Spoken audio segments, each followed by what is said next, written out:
Bismillahirrahmanirrahim. Baik. Jam berapa sih itu Mas Kohar? Jam 11 siang. Oh, 11. Oh, 11 siang ya. Kita jam 4 sekarang ya. Nah, lagi buka kita ini. Ya, alhamdulillah. Oke, berapa jam puasa kita di situ? Dari jam 4.15 sampai jam 9 kurang, hampir Oh, 17. lumayan ya. 17. Ya, tapi Nah, udah lebih satu. pendek dari tahun-tahun sebelumnya. Oh, gitu. Alhamdulillah. Udah lebih pendek itu ya? Iya, semakin ke sini semakin pendek. Oh, Tahun depan akan tambah pendek lagi. Ya Allah. alhamdulillah. Ya, alhamdulillah. Mudah-mudahan teman-teman semua di sini diberikan kesabaran, kekuatan ya, istiqomah. Amin. Amin. Baik, ya, mari kita mulai untuk mentadabburi ayat Al-Quran tentang resep parenting atau kepengasuhan. Kita menyebutnya parenting itu dengan istilah kepengasuhan dalam bahasa Indonesia. Kepengasuhan dalam konteks anak ya, ini menjadi penting. Saya kira kita mulai dari status anak di dalam Al-Quran dulu. Al-Quran itu memperkenalkan ketika menjelaskan tentang anak itu memiliki beberapa status atau posisi ya. Yang pertama, anak itu menjadi semacam salah satu dari kesenangan kehidupan di dunia ini. Ini yang pertama. Hal ini misalnya kita peroleh informasinya di surah nomor 3, surah Ali Imran, ayatnya yang ke-14. Allah Subhanahu wa taala berfirman, A'udzubillahi minasyaitonirrajim. Zuyyina lin-nas hubbus syahawat minan nisa wal banin wal qanatil muqantarati min adh-dhahab wal fiddah wal khayl musawwamati wa an'am wal hars. Dzalika mata'ul hayatid dunya wallahu 'indahu husnul ma'ab. Bisa dibantu Mas Kohar baca terjemahnya? Surah 3 Ali Imran ayat yang ke-14.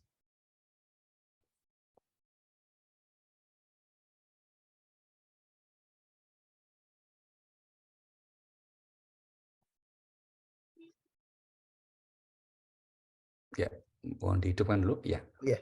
Nah, Auzubillahi minasyaitonirrajim.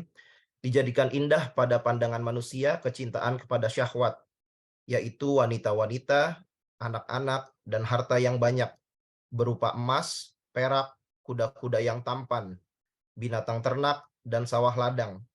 Demikian itu merupakan kesenangan hidup di dunia, dan di sisi Allah lah tempat kembali yang baik. Iya, demikian itu merupakan kesenangan hidup di dunia. Paling tidak ada 6 ya, yaitu lawan jenis kita, ya, yaitu wanita, kemudian anak-anak, harta benda berupa emas dan perak, kuda tampan, kuda pilihan itu kendaraan maksudnya, kemudian binatang ternak itu artinya investasi, kemudian sawah ladang, itu tempat aktualisasi diri. Inilah beberapa contoh kesenangan hidup di dunia. Maka Allah menanamkan naluri di situ kepada setiap orang. Sehingga kemudian nggak perlu ada apa namanya perintah ya. Misalnya nggak perlu ada perintah untuk kemudian eh, semacam menyenangi harta, nggak usah. Sudah ada itu nalurinya. Menyenangi lawan jenis sudah ada. Sudah semua tertanam dalam diri kita. Cinta, senang, ya, senang di sini tepatnya terhadap hal-hal seperti itu. Nah, kalau ada situasi sekarang di beberapa negara kita baca berita, misalnya di Jepang, di China, di Taiwan, di Hong Kong, mereka mulai krisis, nggak suka punya anak. Nah, ini kita nggak tahu ini. Apakah sudah mulai tercerabut akar fitrahnya atau bagaimana, dan apa sebabnya. Tapi yang jelas dalam perspektif Al-Quran, setiap orang itu, orang tua misalnya, itu pasti memiliki naluri mencintai anak-anaknya. Maka di Al-Quran kita tidak temukan perintah agar anak mencintai, orang tua mencintai anak itu tidak ada. Ayah dan ibu sayangilah anak-anakmu, enggak ada, karena sudah otomatis. Yang banyak adalah ayat yang memerintahkan agar anak berbakti ke orang tua. Nah, karena sering lupa, maka diperintahkan begitu ya. Nah, ini poin yang pertama, anak itu sebagai salah satu jenis kesenangan kehidupan di dunia ini. Sehingga kalau ada orang yang sudah menikah, belum dikaruniai anak, mesti umumnya kita normalnya akan menganggap belum lengkap. Gitu. Kalau sudah menikah, terus dikaruniai anak, terus punya ya rumah, punya kendaraan, terus punya apa namanya, aktivitas sosial, punya status, punya jabatan, itu baru dianggap orang menyebutnya sebagai sukses. Tapi itu kehidupan dunia. Nah, akhirat lain lagi cerita ya. Oke, itu nomor satu, anak sebagai kesenangan. Kemudian yang kedua, karena orang tua itu begitu besar dianugerahi rasa cinta kepada anaknya, bahkan banyak orang tua yang rela berkorban demi anaknya, maka kemudian anak ini bagi orang tuanya berstatus juga sebagai cobaan. Nah, mari kita lihat ayatnya sampai 2 kali disebut di Al-Quran ini ya. Kita ambil contoh satu saja, ada di surah 8, surah Al-Anfal, ayat yang ke-28. Surah 8 ayat 28. Allah berfirman di ayat ini, a'udzubillahi minasyaitonirrajim, wa'lamu annama amwalukum wa auladukum fitnah wa annallaha 'indahu ajrun 'azim. Auzubillahi minasyaitonirrajim. Yang artinya, dan ketahuilah bahwa harta kalian dan anak-anak kalian itu hanyalah sebagai cobaan. Dan sesungguhnya di sisi Allah lah pahala yang besar. Ya, harta kalian, hartamu, dan anak-anak kalian, anakmu adalah cobaan. Nah, kenapa? Karena memang naluri orang tua tadi itu diberikan rasa cinta mendalam kepada anaknya, yang bahkan kita sering dengan istilah unconditional love, cinta tanpa syarat itu cintanya orang tua kepada anaknya. Kenapa orang tua itu mencintai anak? Ya karena status anaknya itu. Bukan karena alasan objektif, misalnya anak itu ganteng, pinter, enggak. Kalau enggak ganteng, enggak pinter misalnya, ya seorang tua dianugerahi anak apapun, ya pasti cinta. Mau buktinya apa? Mau ditukar dengan siapapun yang bukan anaknya kan nggak mau. Ya misalnya ada orang dari yayasan yatim piatu, ada anak yang mungkin lebih bagus penampilannya, terus mau ditukar sama anak kita. Ini diambil anak kita sama dia, ya nggak mungkin mau. Kenapa? Inilah contoh bagaimana orang tua itu dianugerahi cinta kepada anak itu pokoknya ya karena nalurinya begitu. Nah, di satu sisi maka kemudian ini menjadi cobaan. Ya, disinilah kemudian banyak orang tua yang kemudian salah langkah ya, dalam mendidik anak karena anak sebagai cobaan. Salah satu miskonsepnya apa? Ketika orang tua menganggap kebutuhan anak itu sebatas materi. Nah, sehingga seorang ayah atau ibu seringkali merasa sudah memenuhi kebutuhan materinya, dianggap sudah mencintai anaknya. Itu. Maka misalnya anak masih kecil, masih sekolah SMP, sudah dibelikan Rubicon misalnya. Contohnya begitu ya. Itu mencintai tapi tidak pada tempatnya. Gitu. Contoh yang lain banyak gitu ya. Sehingga kalau kita di kota-kota besar di Indonesia ini seringkali kita membincangkan itu banyak anak di kota besar ini yang menjadi yatim meskipun bapak ibunya masih ada. Oh, mereka anak itu jadi yatim meskipun bapak ibunya sudah ada. Bisa dalam makna yatim karena kurang kasih sayang. Seakan nggak punya orang tua karena begitu sibuknya orang tua dengan aktivitas kehidupannya ya.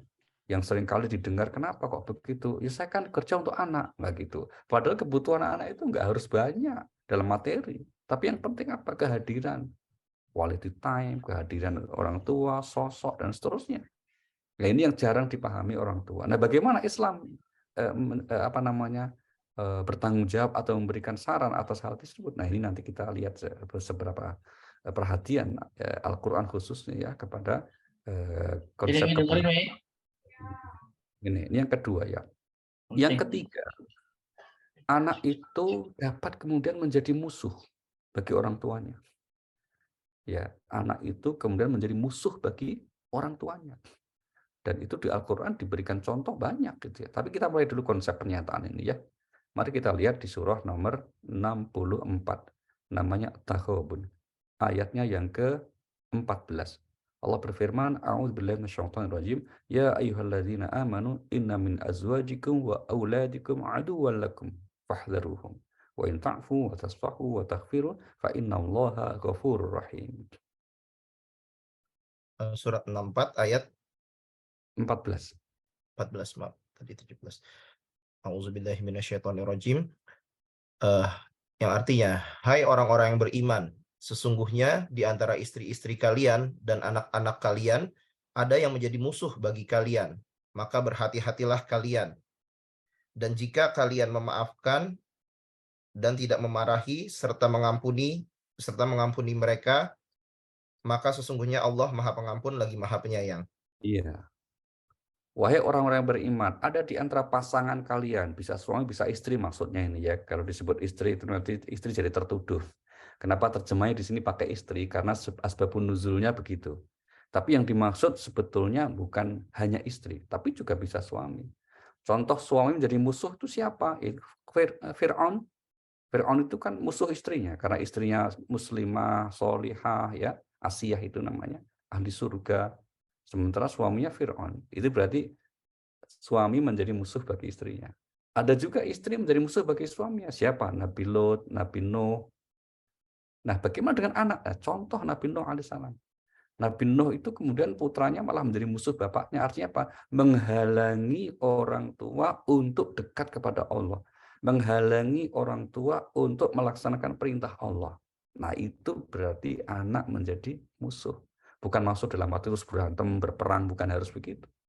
Jadi yang kalau ada anak yang mendorong orang tuanya berbuat dosa, bisa mengabaikan perintah atau melanggar larangan, itu sudah anak posisinya menjadi musuh bagi orang tuanya. Na'udzubillahi min dzalik. Di antara contohnya yang paling sederhana itu Nabi Nuh alaihissalam.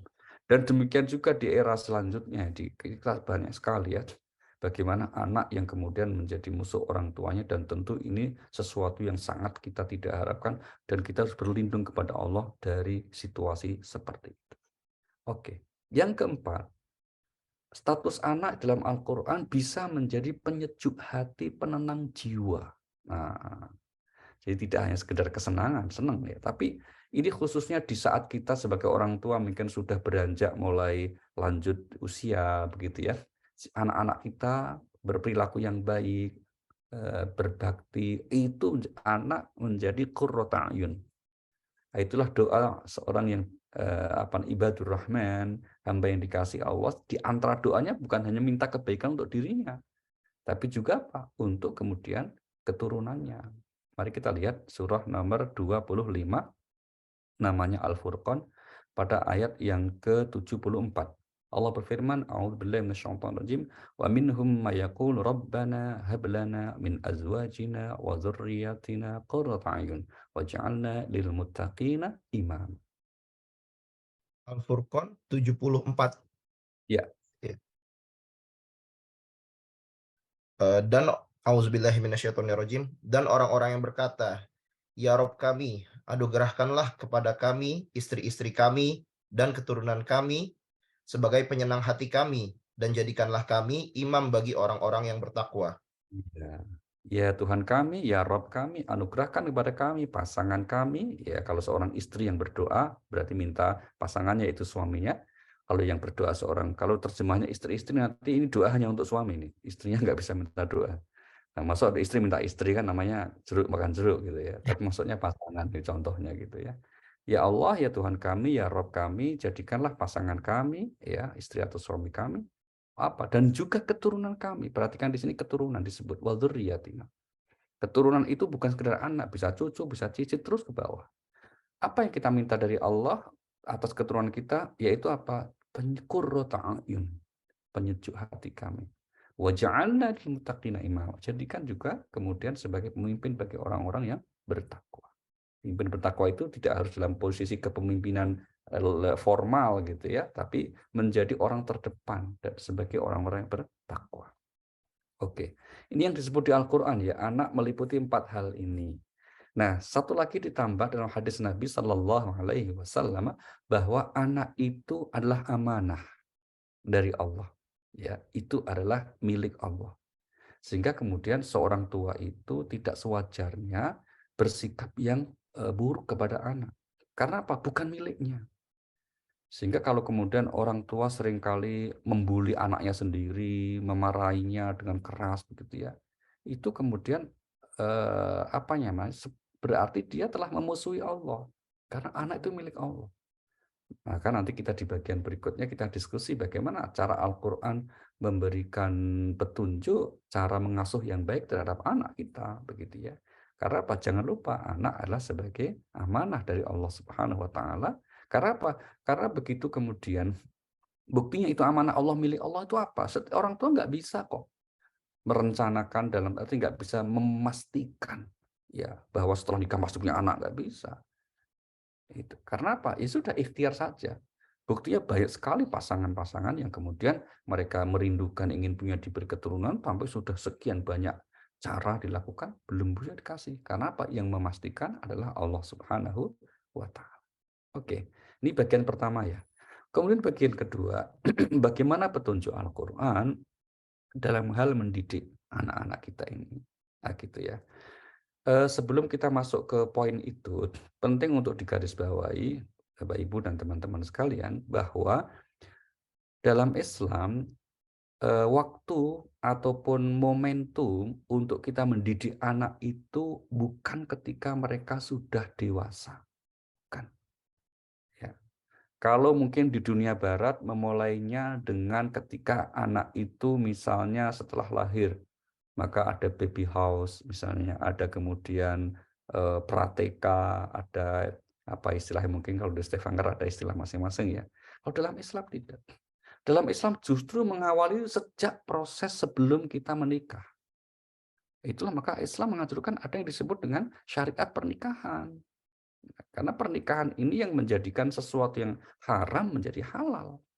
Yang pertama itu. Yang kedua apa? Dalam proses selanjutnya, kenapa kita harus selalu melibatkan Allah, selalu menyertakan Allah. Misalnya berdoa dalam setiap aktivitas hubungan suami istri kita. Karena memang salah satunya agar kita itu dianugerahi oleh Allah keturunan yang baik.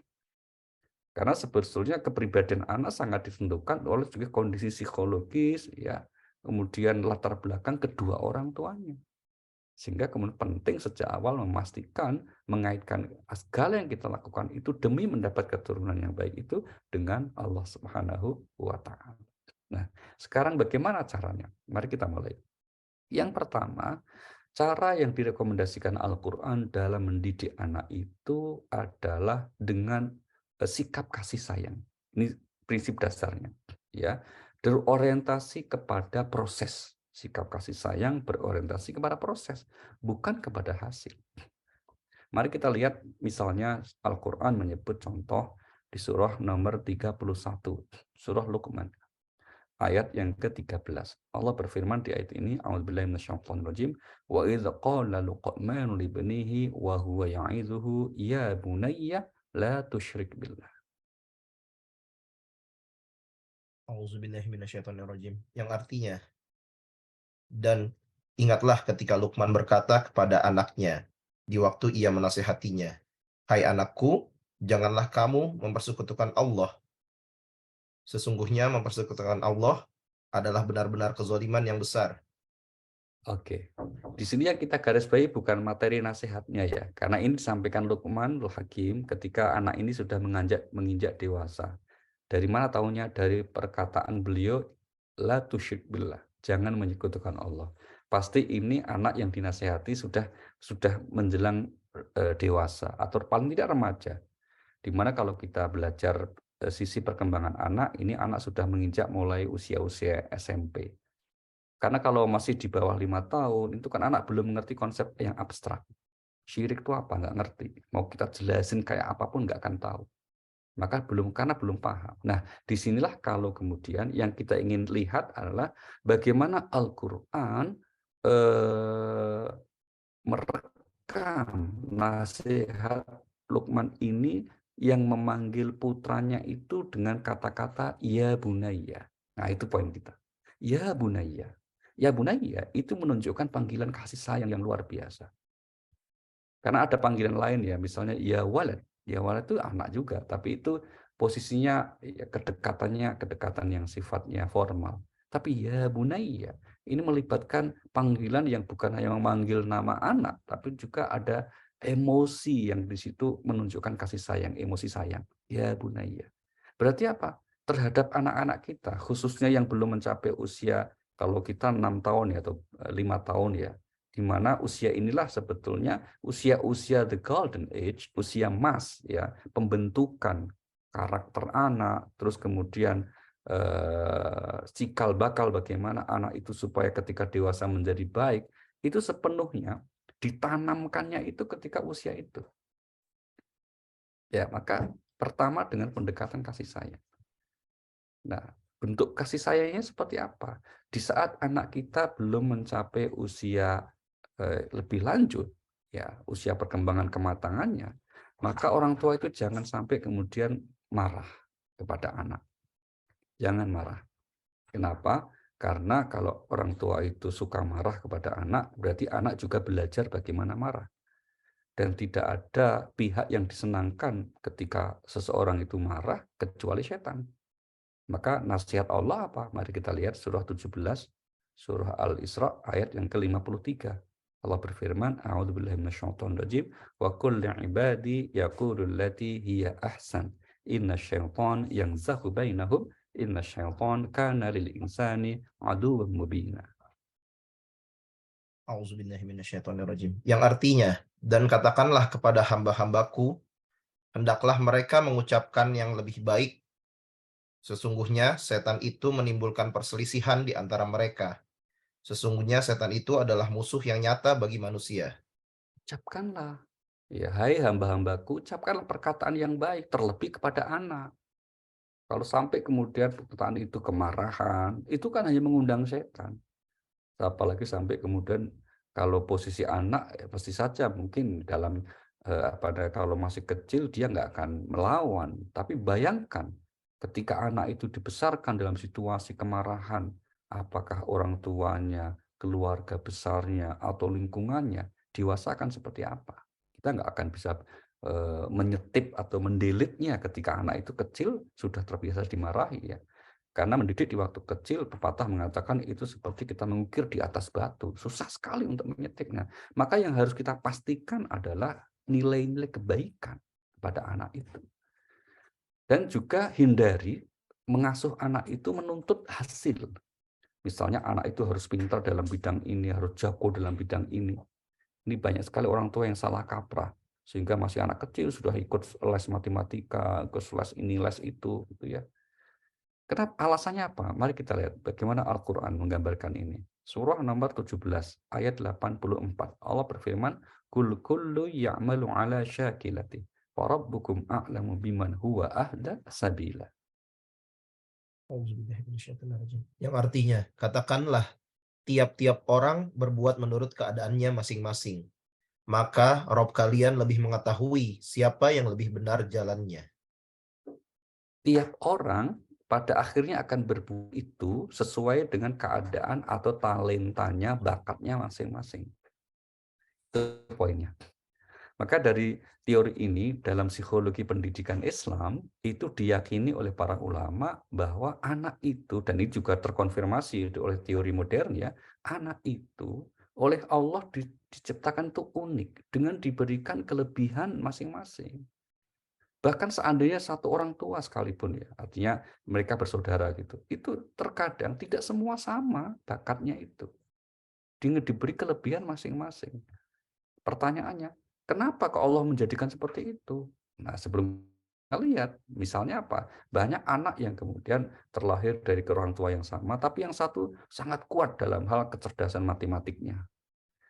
Yang kedua apa? Ada anak yang kemudian nggak bisa sama sekali, jangankan ngerjain soal matematika, baru dengar istilah matematika, itu udah pusing. Bayangin guru matematika, udah tambah pusing, gitu kan. Ini berarti apa? Tapi dia pinter kalau disuruh bicara, kalau di depan umum itu pede banget itu. Kalau nolong orang pinter, nah itu. Maka setiap anak diberikan sejak sering kita mengatakan apa? Dan saya termasuk yang meyakini kecerdasan kognitif, kecerdasan intelektual itu given, beri anugerah. Setiap orang bisa berbeda. Tapi sikap atau akhlak itu adalah capaian kita. Maka pendidikan orang tua kepada anak dalam Islam itu, kenapa harus fokusnya itu pada akhlak perilakunya. Bukan sekedar hasil akhir pinter dalam bidang kognitifnya, terus kemudian misalnya dia cerdas dalam bidang mata-mata pelajaran tertentu, enggak. Karena itu ya sudah tadi dianugerahkan, meskipun tetap harus diasah, tapi jangan lupa ngasahnya yang paling prinsip adalah apa? Sikap. Para ahli nanti menyebut macam-macam ya, istilah sikap ini kemudian kalau dalam pendidikan disebut dengan istilah metakognitif. Metakognitif artinya kecerdasan, menggunakan kecerdasan anugerah itu. Ini kan sikap juga akhirnya, karakter, akhlaknya. Maka kalau kita muji anak itu jangan dengan pujian, wah kamu pintar nak ya, oh kamu hebat nak ya, jangan. Tapi puji mereka karena sikapnya. Oh, saya lihat kamu bekerja keras, saya lihat kamu sudah sangat sungguh-sungguh, saya lihat kamu suka menolong sekali, kamu baik sekali. Papa bangga dengan itu. Jadi puji mereka itu karena aspek-aspek yang mereka memang harus lakukan nantinya ketika dewasa. Bukan pujian yang sesuatu yang memang sudah diberi gitu. Misalnya kalau ada anak laki, kamu jangan sering-sering dipuji kamu ganteng, nah jangan. Karena itu kan given diberi. Ya. Nah, pertanyaan lagi, kenapa kemudian kita harus meyakini bahwa setiap anak diberikan keistimewaan, keunikan masing-masing oleh Allah? Jawabannya di ayat yang lain ketemu itu, yaitu surah nomor 26, maaf, surah 92, namanya surah Al-Lail ayat yang keempat. Allah berfirman di ayat ini, inna sa'yakum lasyatta. Auzubillahiminasyaitonirrajim. Sesungguhnya usaha kalian memang berbeda-beda. Sesungguhnya usaha kalian memang berbeda-beda. Gitu loh. Kenapa Allah anugerahkan aneka kecerdasan atas anak itu beda-beda? Nanti ketika dewasa itu, anak itu akan memiliki pekerjaan, aktivitas, usaha yang berbeda-beda. Misalnya, gitu kan. Ada anak yang terlahir dengan dianugerahi oleh Allah kecerdasan matematik yang bagus sekali. Tapi dia suaranya nggak bagus, gitu misalnya. Gitu ya. Makanya sudah, dia mungkin cocok nanti jadi arsitek, dia akan cocok menjadi pekerja-pekerja yang membutuhkan kemampuan analisis matematis, begitu kan. Tapi kalau ada anak yang matematikanya lemah tapi suaranya bagus gitu ya, terus kemudian ketika diasah akhirnya dia bisa memaksimalkan bakatnya itu dan dia bisa menjadi banyak orang bermanfaat melalui bakatnya itu, kan juga sama sebetulnya. Nah, kalau di Indonesia sekarang sedang gencar disebut dengan istilah kurikulum merdeka, itu salah satunya ini basisnya, yaitu bagaimana agar guru, orang tua khususnya, itu kemudian memberi ruang kepada anak untuk merdeka menentukan bakat-bakatnya, memunculkan kreatifnya. Maka ada juga sekolah kurikulum merdeka. Sehingga ini tidak harus berada di ruang kelas tentu ya. Contoh misalnya, ketika anak ini dianugerahi oleh Allah bermain bola yang hebat, nggak sempat dia akan belajar termasuk IPS, belajar ilmu-ilmu geografi yang itu nggak dibutuhkan untuk penunjang karirnya, dibebani seperti itu. Maka ya udah main bola aja.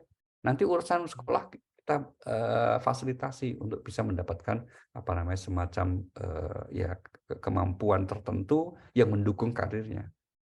Nah, ini sebetulnya sekali lagi teorinya agak mirip ya dengan apa yang disebut di Al-Quran, yaitu apa? Setiap anak memiliki keistimewaannya masing-masing. Maka menumbuhkan sikap positif, Al-Quran mengatakan apa? Dengan kasih sayang. Maka saya sering mengatakan atas anak kita masih kecil, hindari Bapak Ibu, teman-teman yang maaf ya, mungkin yang hadir ini masih ada keluarga muda, putra-putra yang masih kecil gitu, hindari melakukan 3 hal. Ya, 3 hal itu apa? 1, jangan marah. Nah, kadang kalau orang tua marah itu malah kelewat tuh, wah kamu itu nakal, anak siapa kamu? Lah lupa anak sendiri, lupa malah nanya anak siapa, itu nggak boleh begitu ya. Yang kedua, jangan melarang-larang. Oh ini paling sering nih, komunikasi orang tua kepada anak 70% itu isinya larangan. Anak mau belajar dikit, manjat-manjat, jangan nanti jatuh loh. Lari-lari, jangan nanti jatuh loh. Jadi, jangan terus itu. Nah, itu harus dihindari. Nah, terus gimana? Nah, ini pernah kami juga diskusi, ada sementara kawan Ustadz bahkan ya, kemudian bagaimana kita mendidik anak nggak pakai kata jangan, sedangkan Al-Quran itu banyak sekali ayat yang mengatakan jangan syirik, jangan membunuh, kira-kira gitu ya. Apa jawaban kita? Kita pasti meyakini Al-Quran ini ditujukan untuk anak atau orang yang akil balik, sudah berakal. Maka kalau sudah berakal, itu kita bicara tadi itu apa? Masih di bawah 5 tahun. Kita bicara masih anak itu belum ngerti. Itu ya. Jadi bukan bicara yang sudah. Maka apakah kita nggak boleh melarang? Harus. Cuma jangan menggunakan kalimat larangan. Nah, misalnya gini contoh, ketika ingin melarang anak ya bermain-main hujan-hujan atau bermain yang membahayakan, megang pisau misalnya, anak itu anak kecil megang pisau itu. Kita bisa melarang dengan mengatakan itu, oh Bunda akan berterima kasih sekali nak ya kalau pisaunya diletakkan, kan itu melarang. gitu ya. Atau kita tanya, "Pisau untuk apa, Nak?" "Oh, untuk Bunda masak." Ya udah kalau gitu, ya kita nanti pakai masak ya. Udah itu melarang. Cuma seringkali jawaban orang tua, "Pak, kelamaan gitu, Pak." Itu masalahnya nggak mau untuk kemudian mengeksplorasi yang lebih. Maka seringkali jadi orang tua gampang kok. Jadi orang tua yang baik itu memang harus belajar juga, begitu ya. Umumnya kita orang tua itu naluriah saja itu, nggak punya konsep mendidik anak itu masalah gitu ya. Kemudian yang ketiga Pak, jangan mengancam. Jangan marah, jangan melarang, jangan mengancam. Contoh misalnya gitu, "Mama nggak mau tahu, pokoknya ini jangan saatnya ngaji." Nah itu namanya mengancam. Nah, sering itu mohon maaf kalau di Indonesia ya, banyak orang tua, termasuk pengurus masjid DKM-DKM itu sering melarang anak ke masjid karena dianggap berisik, mengganggu kekhusyuan itu. Gayanya kayak sholatnya khusyuk aja itu. Kalau anak tidak terbiasa pergi ke masjid, bayangkan apa yang terjadi ketika dia remaja atau dewasa.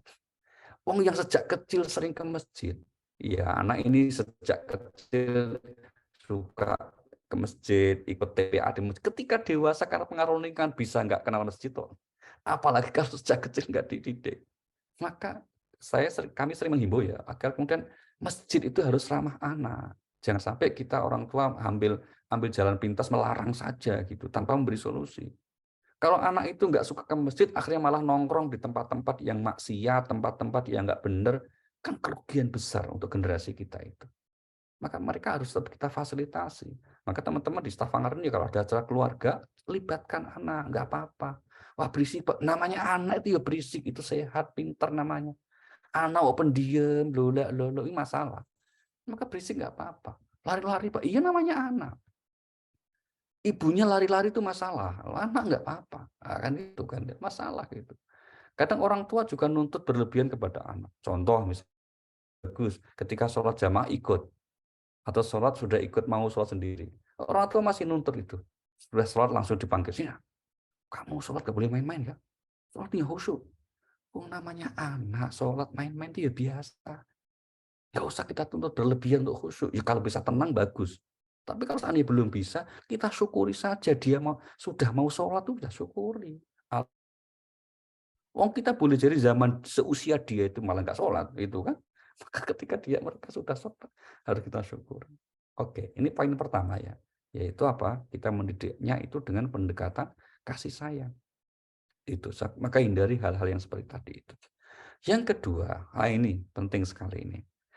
Salah satu kunci keberhasilan orang tua mendidik anak itu apa? Dengan keteladanan. Nah, dengan apa?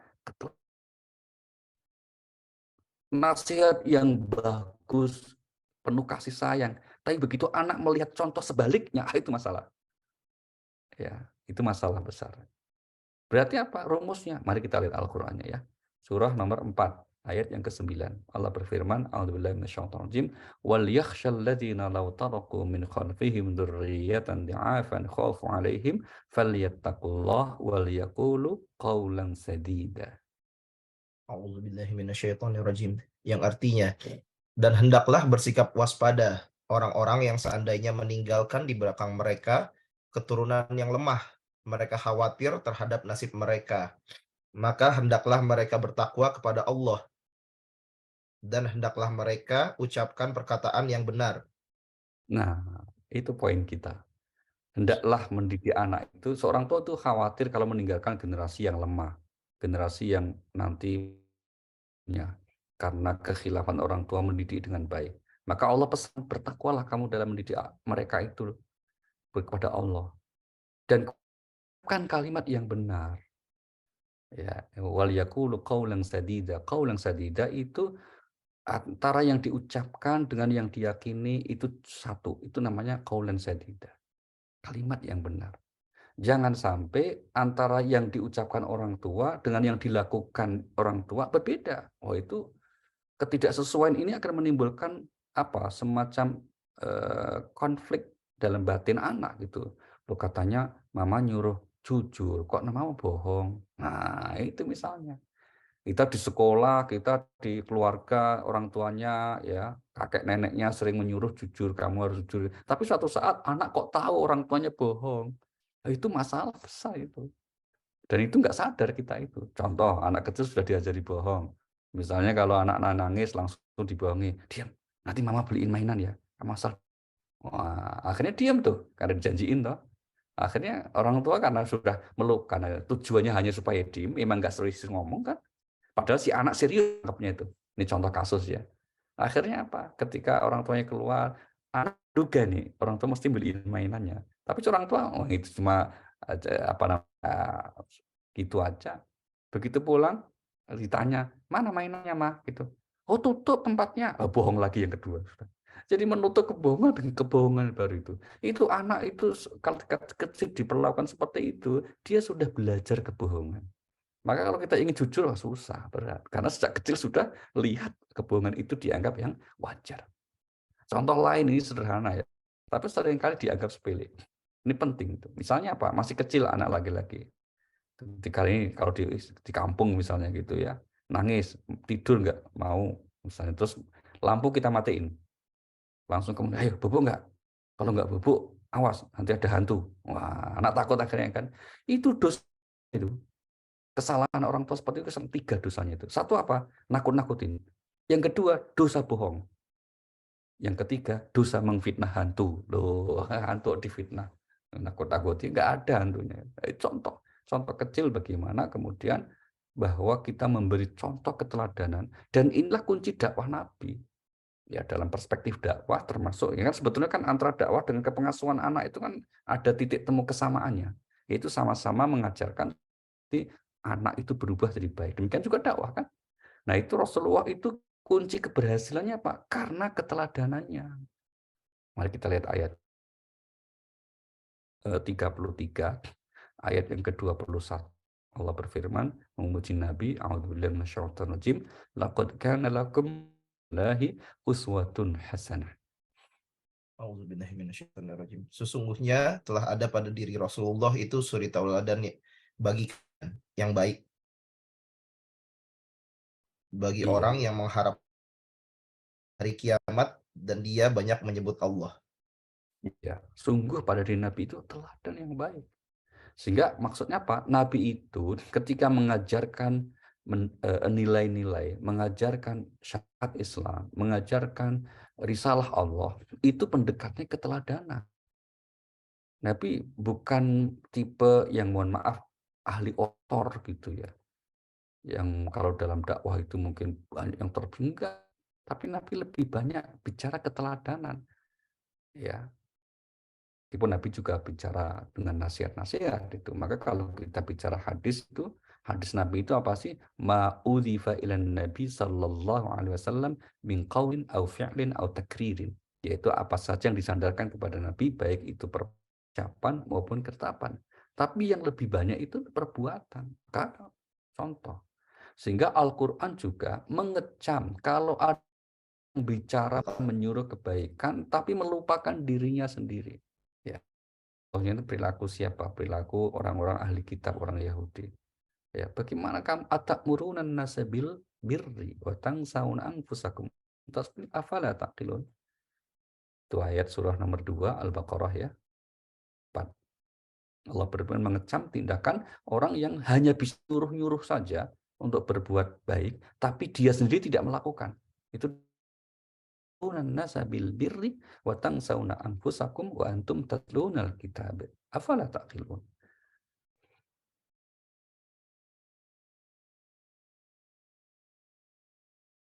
Ya Mas Kuar, 244.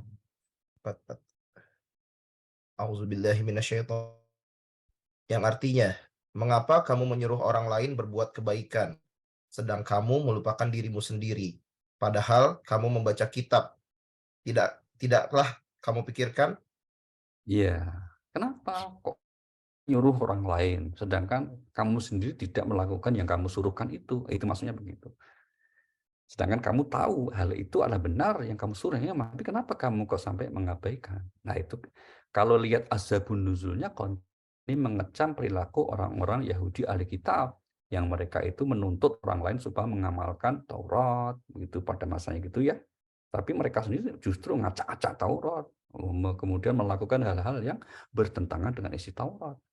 Nah, apakah itu hanya perilaku orang Yahudi? Oh, enggak. Ternyata Al-Quran di surah lain juga mengecam. Ada orang Muslim juga begitu. Ya, orang beriman. Maka Allah mengecam itu, mengkritik kalau ada yang seperti itu. Kita lihat ya surahnya nomor 61, namanya surah As-Saff ayat yang kedua dan ketiga. A'udzubillahi minasyaitonir rajim. Ya ayyuhalladzina amanu lima taquluna taf'alun kabura maqtan 'indallah an taqulu ma taf'alun. Auzubillahi minasyaitonirrajim. Ya. Hai orang-orang yang beriman, mengapa kalian mengatakan apa yang tidak kalian perbuat?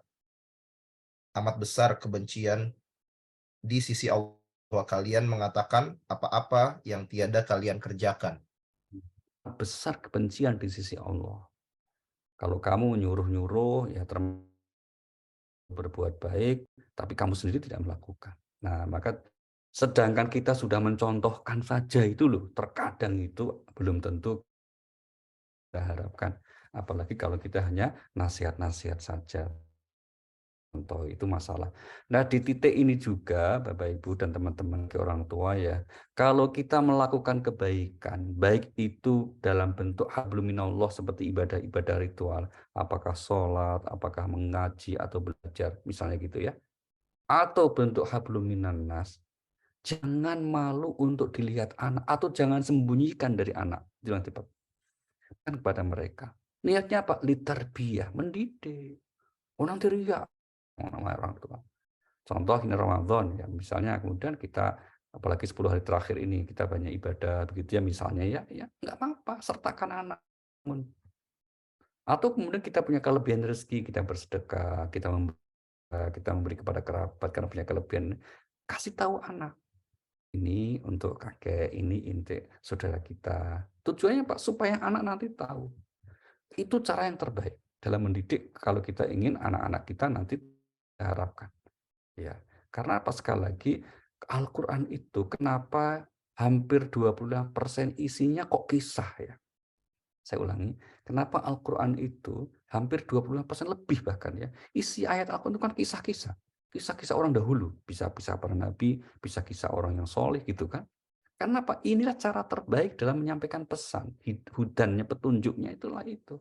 Maka melalui kisah-kisah itu ada ibroh. Nah kalau kita dalam konteks anak, melalui keteladanan itu ada ibroh, ada pelajaran. Dan Allah akan memberikan petunjuk sekaligus rahmat. Mari kita lihat surah nomor 12, surah Yusuf ayat 111. Allah berfirman surah Yusuf ayat 111, laqad kana lakum fi rasulillahi laqad kana ibratum liulil albab. Laqad kana fi qasasihim ibratun liulil albab. Ma kana haditsan yuftara walakin tasdiqal ladzi baina yadayhi wa tafsil kitab. Auzubillahi minasyaitonirrajim. Yang artinya, sesungguhnya pada kisah mereka itu terdapat pengajaran bagi orang-orang yang mempunyai akal.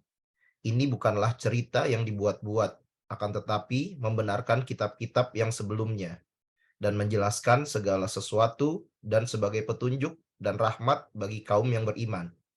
Iya, menjelaskan ya. Pokoknya itu ini adalah kisah-kisah itu atas sejarah kehidupan manusia itu yang dialami orang lain itu ada ibroh. Maka kemudian ibroh itulah kalau kita berinteraksi, kita membacanya, kita memperdengarkannya atau memperlihatkannya, itu Allah akan memberikan petunjuk dan rahmat. Maka poin kedua ini penting di samping ikhtiar, kita langsung memberi contoh-contoh konkret bagaimana menanamkan nilai-nilai kebaikan atas anak-anak kita. Dan itu usahakan sejak kecil. Contoh misalnya gini, ketika mungkin sebagian kawan, ini kan teman-teman masih keluarga muda semua ya, mungkin istri kita sedang hamil. Itu kemudian kita meyakini kalau dalam konsep Islam, ketika seorang ibu hamil, bumil ya, ibu hamil, itu kan 4 bulan usia kandungan Allah meniupkan ruh. Kan gitu. Nah kalau sudah tiupkan ruh itu berarti sebetulnya fase kehidupannya sudah dimulai. Karena berarti apa? Ruh sudah menyatu dengan jasadnya. Dengan dijanin dimulainya. Nah di situ berarti apa? Fungsi-fungsi syaraf yang nantinya akan menjadi instrumen kehidupannya sudah mulai berfungsi. Yang pertama dan utama apa? Pendengaran. Nah, disitulah kemudian ketika anak dalam rahim ibu, kalau sudah usia 4 bulan, itu fungsi pendengarannya sudah mulai berfungsi. penglihatan belum, karena itu setelah lahir. Ya kan? Nah, kalau anak ketika dalam dalam rahim ibunya berupa janin itu, ya sudah sering terbiasa kita mendengarkan hal-hal yang positif, hal-hal yang baik, menghindari perasaan ibu, dihindari supaya ibu yang hamil itu tidak stres, ya tidak sedih berlebihan, tidak kecewa. Maka kita bisa berharap anak itu akan tumbuh baik. Contoh misalnya ketika ada zuhur berkumandang mungkin dari HP kita, atau dari, kalau di Indonesia kan baik, kalau di Stavanger mungkin ya dari HP kita, penanda waktu masuk sholat itu. Kita bisa dialog dengan anak kita yang dalam rahim itu, sudah azan, kita siap-siap sholat ya. Nah, ngomong begitu.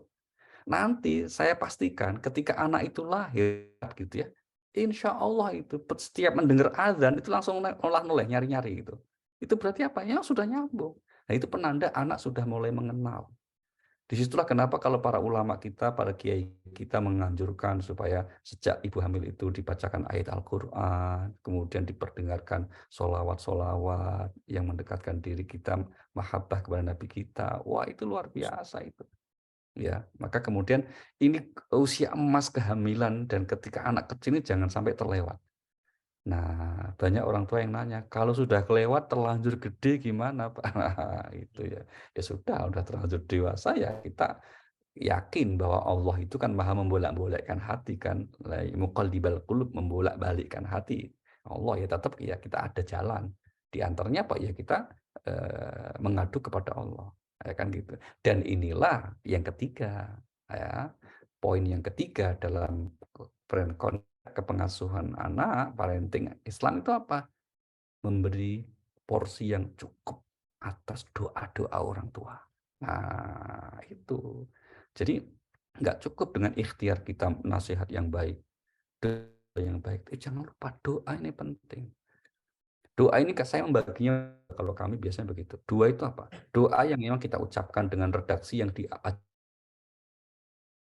ya, doa dengan seperti itu. Misalnya tadi contohnya seperti itu ya, di surah Al-Furqan pada ayat yang ke-74 tadi. Doa lain misalnya, yang Allah ajarkan apa? Mari kita lihat kalau kita sudah mencapai usia 4 tahun misalnya. Di surah nomor 46. Mas Kohar, 46 ayat 15, Allah berfirman, ini ada doa yang bagus sekali. Rabbi auzi'ni an ashkura ni'mataka allati an'amta alayya wa ala walidayya wa an a'mala salihan tardahu wa aslih li fi dhurriyyati inni tubtu ilaika wa inni minal muslimin. A'udzubillahi minasyaitonirrajim. Yang artinya, kami perintahkan kepada manusia supaya berbuat baik kepada dua orang ibu bapaknya. Ibunya mengandung dengan susah payah dan melahirkannya dengan susah payah. Mengandungnya sampai menyapihnya adalah 30 bulan. Sehingga apabila dia telah dewasa dan umurnya sampai 40 tahun, ia berdoa, "Ya Robku, tunjukilah aku untuk mensyukuri nikmat Engkau yang telah Engkau berikan nikmat tersebut kepadaku dan kepada ibu bapakku, dan supaya aku dapat berbuat amal soleh yang Engkau ridhoi. Berilah kebaikan kepadaku dengan memberi kebaikan kepada cucuku. Sesungguhnya aku bertobat kepada Engkau dan sesungguhnya aku termasuk orang-orang yang berserah diri." Ya, makasih Mas Ohar. Redaksi kita di tengah doa tadi apa? Berikan kebaikan kepadaku dan kepada zuriyahku. Zuriyahku itu anak cucuku, keturunanku. Ini salah satu doa yang Allah langsung ajarkan. Kita memohon kepada Allah agar diberikan atau dijadikan keturunan-keturunan kita itu orang-orang yang baik. Wa aslih li fi dzurriyyati. Solihkan. Ya, jadikan keturunanku orang-orang yang soleh. Ini di samping ini udah dua ya. Tadi juga Al-Furqan 74, kemudian di surah ini. Ada juga doa untuk keturunan kita itu misalnya agar kita berharap secara spesifik khusus anak-anak kita istiqomah mengerjakan sholat. Maka kita pinjam doa Nabi Ibrahim. Apa doa Nabi Ibrahim dalam kaitan ini? Kita lihat surah Ibrahim, surah nomor 14. Ayat yang ke-40. Nabi Ibrahim memohon kepada Allah, Rabbi ja'alni muqimas salati wa min dzurriyyati Rabbana wa taqabbal du'a. Yang artinya, A'udzubillahi minasyaitonirrajim. Ya Robku, jadikanlah aku orang-orang yang tetap mendirikan sholat dan anak cucuku. Ya Rob kami, kabulkanlah doa kami. Nah, ya Robku, ya Tuhan kami, jadikanlah aku dan anak keturunanku orang-orang yang tetap istiqomah mengerjakan sholat. Nah, begitu seringnya atau begitu banyaknya ya Al-Quran mengajarkan doa untuk mohon supaya kita diberikan anak-anak yang baik. Ini menandakan memang ini salah satu metode dalam konteks kita mendidik anak, yaitu doa. Apakah hanya itu? Tentu saja tidak. Secara spesifik misalnya kita berdoa menggunakan bahasa kita tentu baik-baik saja, boleh-boleh saja. Kita menggunakan dengan bahasa kita masing-masing. Atau kemudian misalnya dengan doa yang diajarkan Nabi kita Muhammad Sallallahu Alaihi Wasallam untuk anak kita, boleh-boleh saja. Bagus-bagus saja. Ini yang pertama ya, dengan pendekatan doa seperti itu. Dan ini berarti penting sekali di samping tadi menyempurnakan. Karena doa ini untuk semacam kanal kita ya, bentuk tawakal kita kepada Allah. Pada akhirnya kan kita hanya diwajibkan ikhtiar. Dalam konteks kita mendidik anak itu, hanya ikhtiar. Hasil akhir seperti apa anak kita nanti, itu di tangan Allah. Maka seperti Nabi Nuh, sebagai orang tua yang mendidik anak, meskipun ada anaknya yang kemudian durhaka, Nabi Nuh itu nggak dianggap gagal sebagai orang tua. Buktinya apa? Allah tidak kemudian menganggap, wah Nuh kamu kayak kok gagal tuh, kenapa anakmu kok jadi kayak gitu? Enggak. Bahkan yang terjadi malah Allah itu mengapresiasi Nabi Nuh gitu loh. Tapi kemudian apresiasi yang berbuah teguran juga. Artinya apa? Nabi Nuh itu ketika anaknya itu karena durhaka akhir termasuk kelompok yang diadab tenggelam banjir itu kan. Sebagai seorang kalau dalam bahasa daerah orang Jawa orang bilangnya apa? Tega loro ora tega patine. Orang tua itu mungkin kalau anaknya sakit masih tega, tapi kalau mati nggak akan tega. Nah itu Nabi Nuh juga begitu. Ketika anaknya kemudian wah mau kembali waktu itu kan kalau di surah Hud itu diceritakan ketika ayo anakku ikut di kapal supaya selamat. Enggak Pak, aku naik gunung. Pasti akan selamat, nggak mungkin banjir sampai ke gunung. Kata Nabi Nuh apa? Enggak ada. Yang hari ini kalau durhaka yang selamat nggak ada nak. Anak tetap naik begitu. Begitu ditenggelamkan Nabi Nuh dengan sedih sekali bermunajat minta ya Allah wa nada Nuh rabbah. Nabi Nuh mengadu kepada Tuhannya. Ya Rob, itu kan anakku. Kenapa kok engkau azab? Aku kan bapaknya nabimu toh. Kira-kira gitu loh. Protes. Langsung kemudian dikoreksi oleh Allah. Ya Nuh, innahu laisa min ahlik. Innahu amalun khairu saleh. Bukan lagi anakmu Nuh. Karena dia durhaka. Dia tidak soleh. Nah, artinya apa? Artinya bahwa ketika hasil akhir itu memang wilayahnya Allah, maka bukan ruang kita. Ruang kita, domain kita adalah menyempurnakan ikhtiar, di antaranya dengan ikhtiar dan dilengkapi sempurnakan dengan doa-doa kita. Nah, di antara sikap dalam kita berdoa yang terpenting termasuk untuk anak kita ini, teman-teman, ini ya. Kalau yang pertama kan langsung dengan redaksi, kita mohon kepada Allah. Yang kedua, ini yang penting juga itu. Sertakan niat kebaikan kita itu untuk anak. Jadi maksudnya begini, setiap perbuatan baik yang kita kerjakan, jangan lupakan kita mohon kepada Allah untuk anak juga.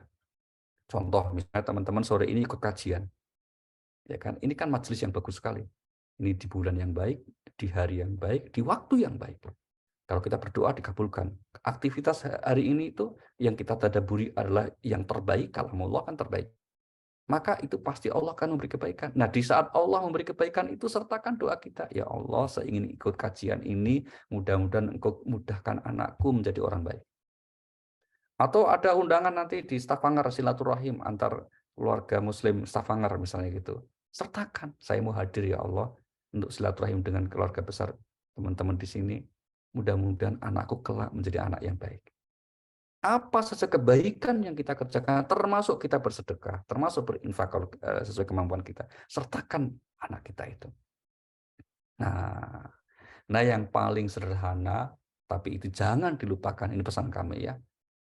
Apa? Jangan lupa setiap habis sholat, sertakan anak kita dalam doa-doa kita, minimal kita membaca suratul Fatihah.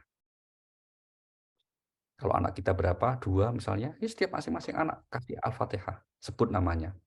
Itu. Mas Kuar udah punya anak belum? Alhamdulillah, satu. Alhamdulillah. Oh, baru satu. Ah, ya, Satu mudah-mudahan lagi nanti on the segera. way. Oh, oh 2 ya, alhamdulillah. Insya Allah Oktober. Mohon doanya Oh, Pak Kiai. alhamdulillah, berkah ya gitu. Tapi ibunya satu ya? Ibunya satu, Oh alhamdulillah. ya, gitu. Itu penting gitu. Gitu, gitu. Oke, kenapa ke Al-Fatihah? Begini, dalam hadis riwayat Imam Muslim, Allah Subhanahu wa taala itu berfirman, ini hadis qudsi ya, maka Allah berfirman bahwa Allah itu membagi Al-Fatihah itu menjadi 2 bagian. Sebagian untuk hambaku, sebagian untukku, kata Allah begitu. Tatkala hambaku membaca alhamdulillah, maka Allah jawab, hambaku memuji aku. Tatkala kita membaca Ar-Rahmanir Rahim, maka Allah menjawab, hambaku memuliakan aku. Ketika kita membaca Maliki Yaumiddin, Allah menjawab, hambaku mengagungkan aku. Dan ketika hambaku membaca Iyyaka na'budu wa iyyaka nasta'in, hanya kepadamu ya Allah kami menyembah, hanya kepadamu ya Allah kami mohon pertolongan. Allah kemudian menjawab dengan apa? Hadza baini wa baina abdi wa li abdi ma sa'ala. Ini ayat ketika kita baca itu, kata Allah nyambutnya adalah antara aku dan hambaku. Dan untuk hambaku apa yang dia minta? Nah, maka sertakan permohonan. Ketika kita pas iya karena butuh iya karena stain membaca surah Fatihah, nggak harus detail sih. Paling tidak kita menyampaikan kepada Allah permohonan utama kita apa? Ya Allah, semoga anak-anakku Engkau permudah, Engkau didik menjadi anak yang soleh atau solehah. Udah, itu yang paling umum. Mau dirinci lagi, ilmu yang bermanfaat, mendapat rezeki yang berkah, kemudian pikiran yang cerdas, badan yang sehat, monggo silakan. Tapi paling tidak itu kata kuncinya itu. Nah, ketika kita sudah maksimal seperti itu dalam ikhtiar kita, maka tinggallah yang langkah terakhir kita apa? Berserah diri kepada Allah wa taala ya. Termasuk dalam konteks ikhtiar ini kita memastikan ya untuk apa? Memberikan asupan nafkah karena anak kita itu sedapat mungkin, hindari hal-hal yang apa namanya? Syubhat, apalagi haram yang enggak jelas-jelas sumbernya, hindarkan kepada mereka. Ya, untuk diberi juga sangat berpengaruh besar. Kenapa seorang anak kok ada yang tiba-tiba perilakunya buruk sekali. Udah gitu kasar, ngomongnya jelek sama orang, kemudian ketus ya, sampai ada yang mencelakai. Kok ada anak kecil kok bisa ya? Kok anak ya belum dewasa lah. Kok misalnya berantem, kemudian kena kasus kriminal sama orang. Itu hampir bisa dipastikan diturun itu gimana anak orang tuanya ngasuh ini. Baik dari sisi rohaninya maupun ketika apa namanya dengan apa namanya asupan makanannya. Nah, kalau sekali lagi kita sudah berikhtiar semaksimal mungkin, selebihnya kita serahkan kepada Allah Subhanahu wa taala. Harapan kita semoga anak-anak kita menjadi anak-anak yang saleh dan salihah yang melanjutkan dakwah kita. Nah, jangan lupa Bapak Ibu, kalau sekiranya dalam proses kita mendidik anak itu mungkin pastilah kita harus membiayai mereka gitu ya. Saya tidak tahu kalau di Stavanger itu mahal atau tidak biaya sekolahnya. Kalau di Jakarta ada yang sangat mahal, ada yang sangat murah. Di sini namanya dunia yang kayak gitu ya, ada yang mahal sekali juga banyak tapi murah. Nah, seandainya kita harus membiayai bukan hanya pendidikan ya, misalnya anak kita sakit kemudian kita obatkan, jangan lupa niatkan itu untuk membiayai generasi yang akan melanjutkan tauhid kita. Nah, itu yang harus diniati. Jadi jangan aduh mahal ya biayanya, enggak, waduh berobat mahal, enggak, niati ya itu untuk apa? Membiayai agama Allah, yaitu kita menyiapkan generasi yang akan melanjutkan dakwah kita, yang melanjutkan agar agama ini tetap eksis bahkan menyebar di mana-mana dengan melalui anak-anak kita itu. Terima kasih Mas Kohar. Monggo kalau dilanjutkan dengan sesi berikutnya kami persilakan. Untuk sementara terima kasih. Terima kasih. Assalamualaikum warahmatullahi wabarakatuh. Waalaikumsalam warahmatullahi wabarakatuh. Terima kasih banyak darasnya Pak Kiai. Mohon maaf tadi di awal penyambutannya saya sempat kaget terputus Zoom-nya terus Oh, jadi siap, siap. langsung. Oke, Mas. Jadi belum menginfokan rundown acara. Ya, selanjutnya kita lanjutkan dengan sesi tanya jawab. Sudah ada 2 pertanyaan yang masuk. Yang lain kalau ada yang mau ditanyakan lagi bisa dilanjutkan di chat atau raise hand. Saya bacakan pertanyaan yang pertama sudah masuk dulu ya, Pak Kiai. Silakan, silakan, Mas. Ya, ini dari Anonymous mintanya agak panjang.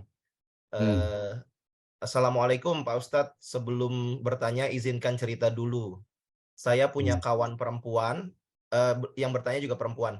Saya punya kawan perempuan saat SMA dan dua orang yang berbeda.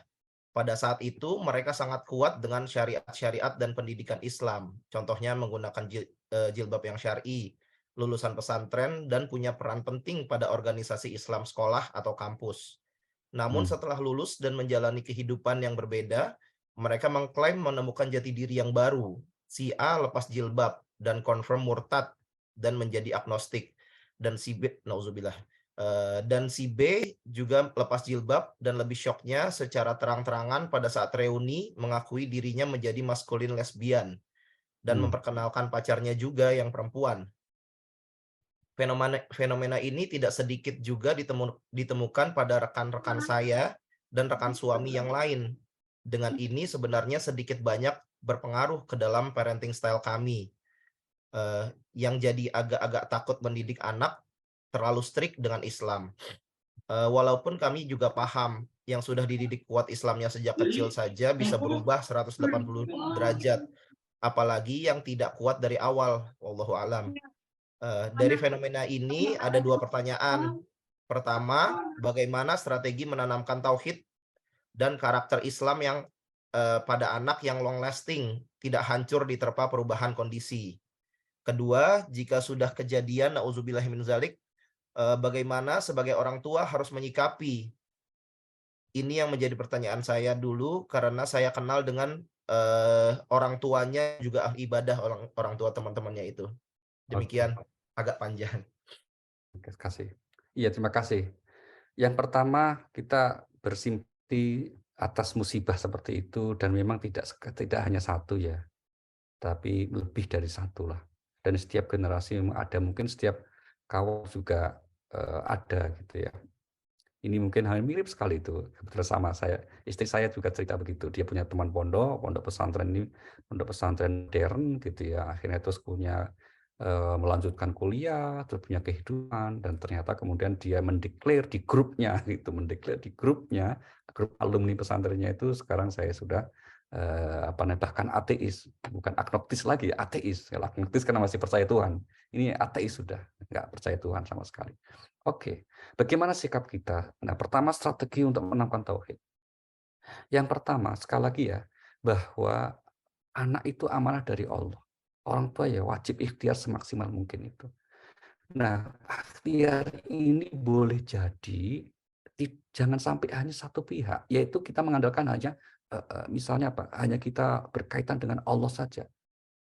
Jangan kita memahami aspek agama sebatas hablum minallah. Ini poin kita. Sehingga kita bisa menduga kuat ya, kebanyakan kenapa yang bisa akhirnya lepas begitu itu. Karena agama ini ditanamkan dengan cara doktrin. Pokoknya terima saja. Tidak pernah diberi ruang anak itu bertanya, mengeksplorasi. Akhirnya narik jawaban yang lain. Maka seperti itu yang terjadi. Ketemu, oh ini yang saya cari gitu akhirnya.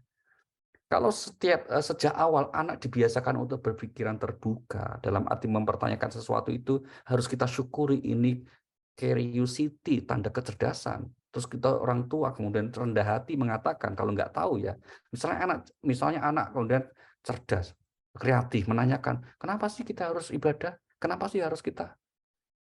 Mohon maaf, kita jangan ngarang-ngarang dulu kalau memang nggak tahu. Tapi pastikan dulu ini jawaban yang kredibel. Kalau belum tahu caranya gimana? Oke, kita cari bersama jawabannya ya. Ajak ke perpustakaan, ajak searching di internet, ditemani, dikawani. Oh ini nak, menurut jawaban Tuhan begini, dalam Rasulullah hadisnya begini, menurut para ulama begini. Nah, akhirnya anak merasa ditemani, anak merasa diorangkan karena kemudian dibersamai dalam menjawab itu. Anak juga diajarkan mengeksplorasi. Orang tua kan seringnya menggunakan kata pokoknya, pokoknya gitu, belum ke dosa nanti. Nah gitu. Belum lagi kalau agama sering ditakut-takuti di neraka. Ya kan? Pokoknya kalau kamu nggak sholat nanti masuk neraka. Nah, padahal masih kecil. Diancam-ancam neraka itu nggak cocok. Al-Quran itu lebih banyak memesankan, mengajarkan agama itu basyira wa nadhira, menggembirakan gitu. Jangan mengancam.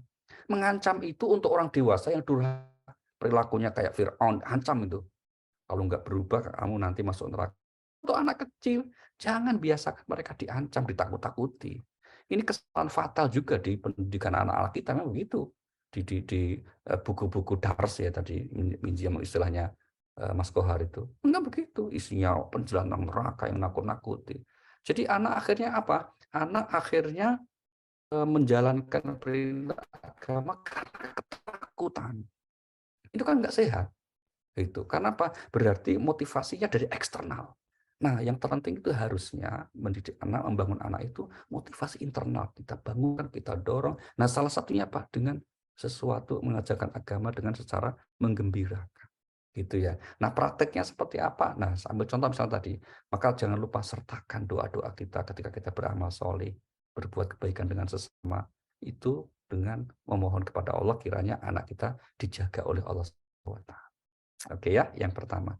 Kemudian yang kedua, atas kejadian yang sudah terlanjur terjadi menimpa seperti itu, apa yang bisa kita rekomendasikan atau hikmah apa yang kita petik, nasihat apa yang kita ingin sampaikan.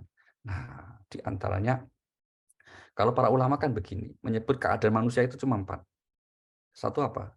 Kalau dapat anugerah, ya syukur. Dapat musibah, sabar. Taat, istiqomahlah. Maksiat, mohonlah ampun. Nah, itu aja. Keadaan manusia cuma 4 itu.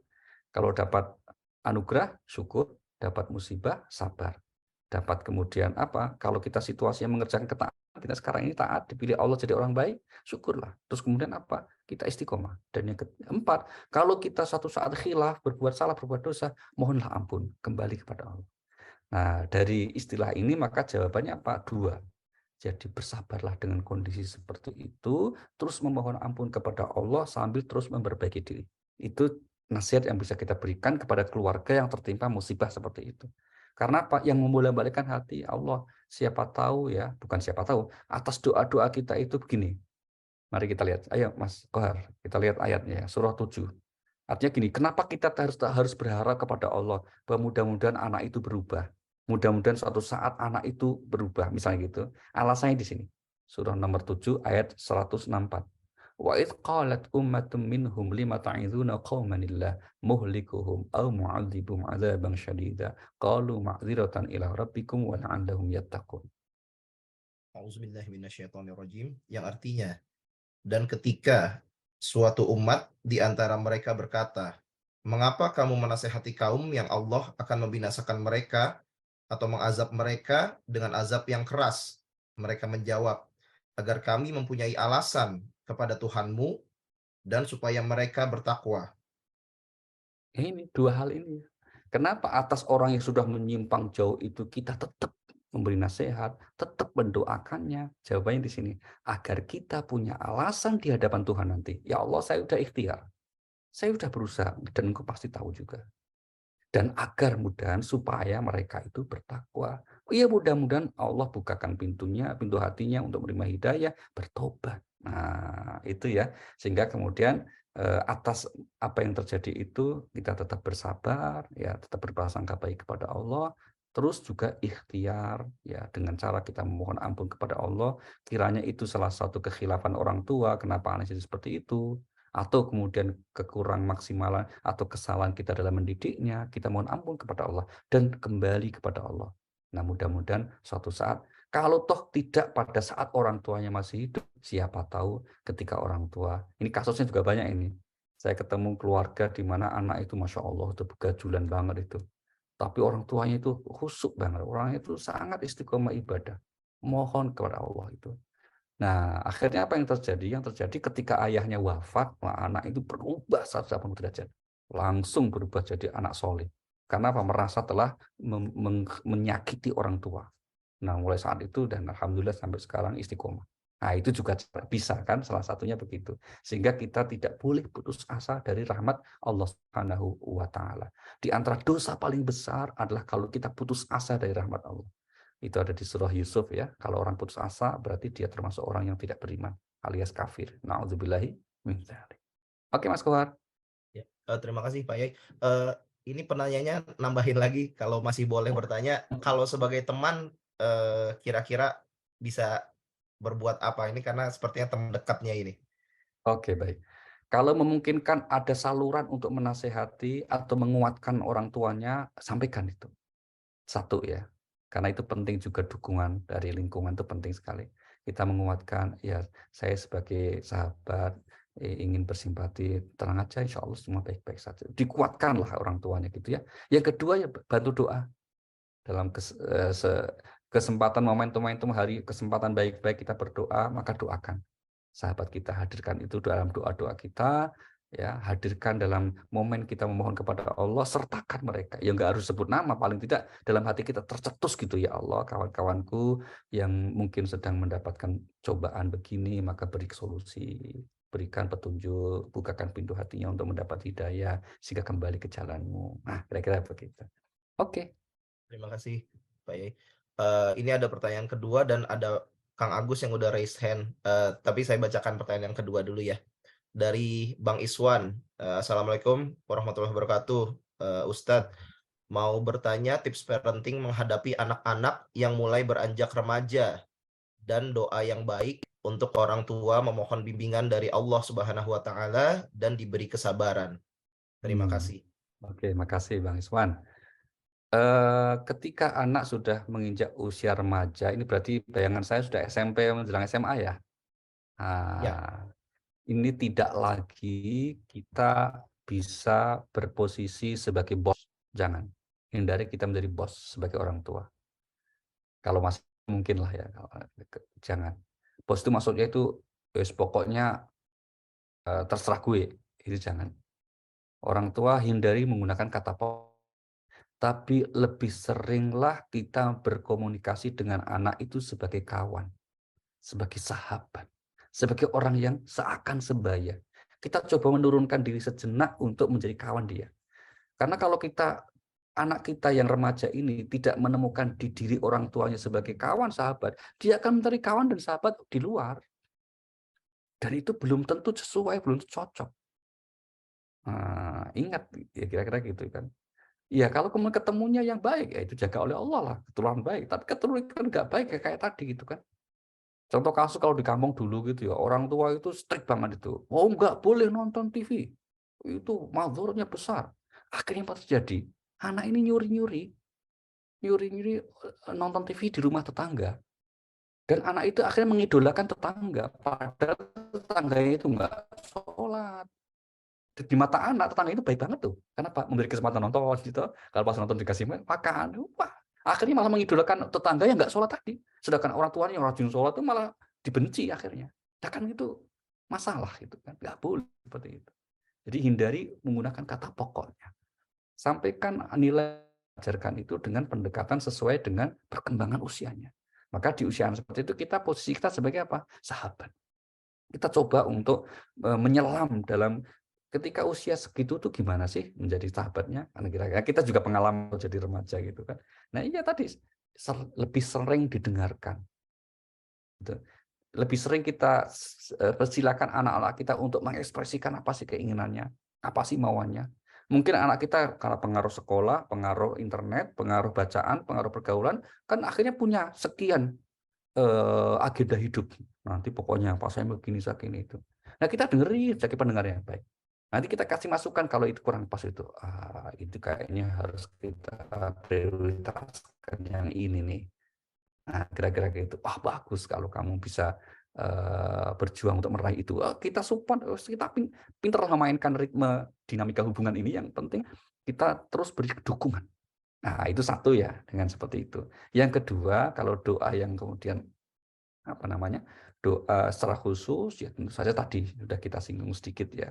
Maka paling tidak minimal dalam setiap habis sholat sertakan anak-anak kita dalam doa-doa kita. Jangan dilupakan. Dan dalam setiap kebaikan yang kita kerjakan sertakan anak-anak kita dalam kebaikan kita itu. Maka kalau kita berbuat baik apapun, ya bentuknya apapun dalam hidup ini, jangan lupa. Termasuk ketika mau tidur, ya Allah, selamatkan anakku di masa depan. Ya Allah, bimbing mereka jadi anak soleh. Langsung bismika Allahumma ayah bismika amut tidur. Kira-kira begitu ya. Jadi setiap kesadaran kita itu selalu kita memohon kepada Allah, dalam hati kita itu terbetik mohon kepada Allah untuk anak-anak kita. Itu pasti nggak akan disia-siakan oleh Allah itu.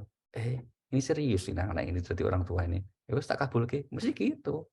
Ya, dan seterusnya. Maka kemudian kok saya yakin ya bahwa itu menjadi yang paling. Maka termasuk teman-teman yang sekarang yang di Stavanger ini kan mungkin boleh jadi sebagian besar masih ada orang tua toh.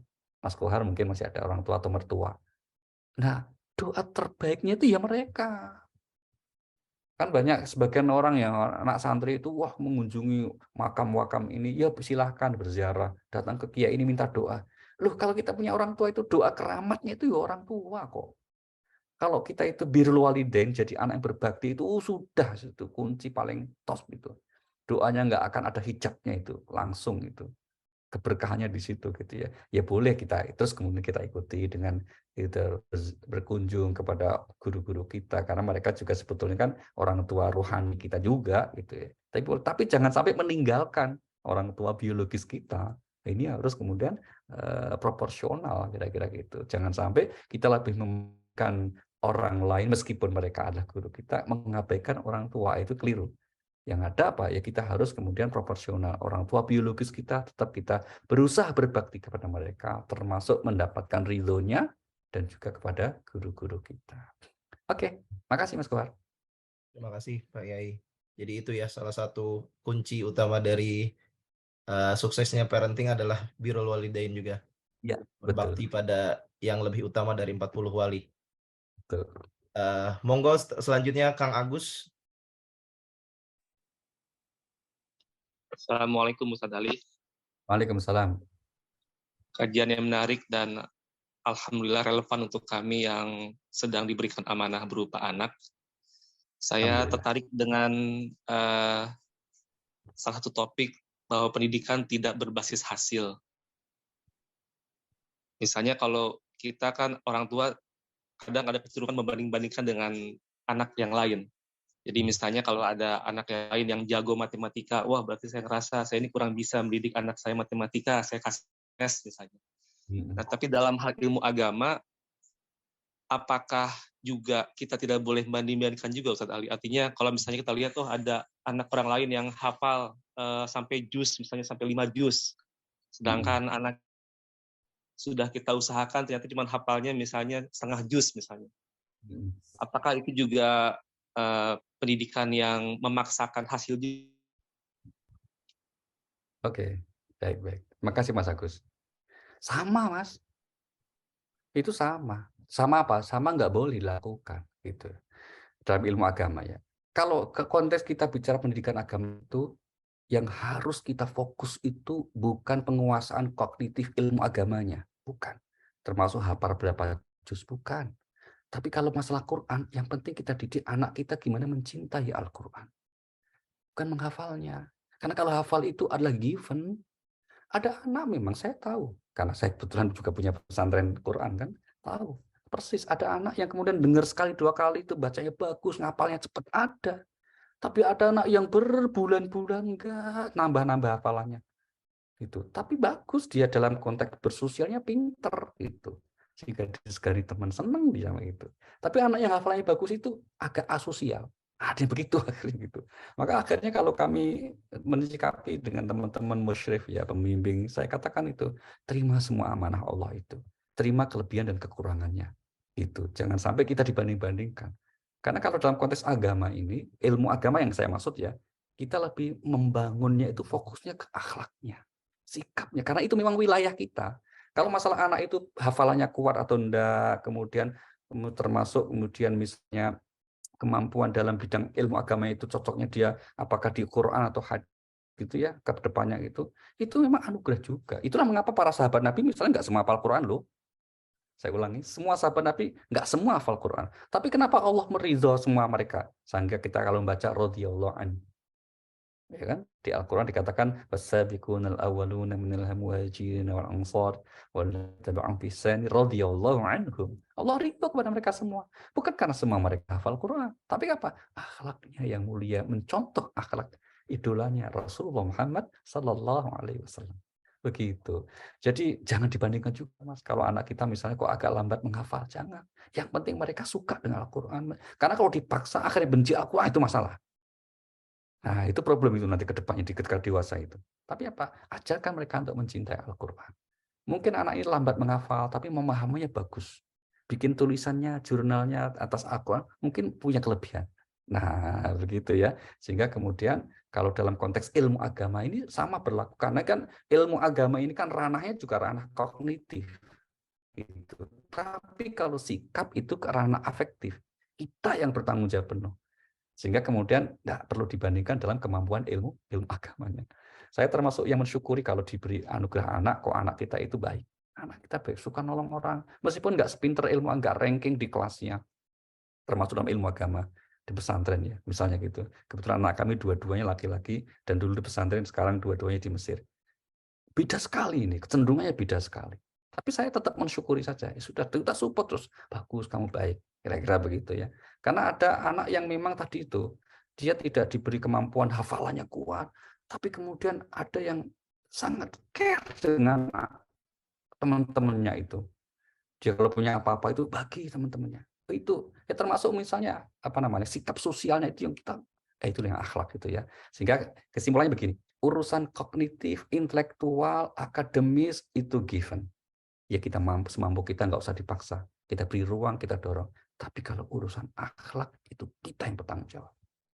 Kita yang harus mendidiknya, kita yang harus mendoakannya. Karena pastikan meskipun anak kita katakanlah tidak terlalu alim dalam agama, tidak terlalu alim dalam ilmu agama, kalau dia tumbuh menjadi anak yang baik, hidupnya selamat ya, dunia akhirat. Sebaliknya kalau kemudian mohon maaf ya, kalau ada satu dua kasus dan beberapa kasus, alim di ilmu agamanya, tapi kok perilakunya buruk, akhlaknya nggak baik, akhirnya juga buruk juga kan. Nah, gitu ya. Maka jangan sampai kita keliru dalam memposisikan anak kita kaitannya dengan ilmu agama. Oke, Mas Agus. Matur nuwun. Terima kasih. Jazakallah khair, Ustaz. Wah iya, monggo.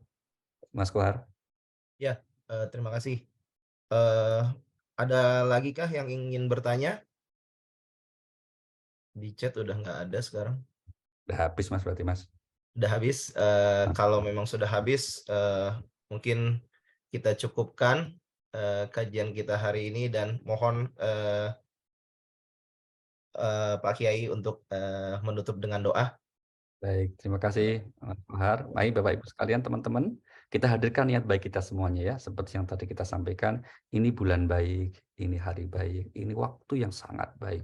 Tidak ada waktu dalam hidup manusia yang melebihi kebaikannya ketika kita mengkaji Al-Quran.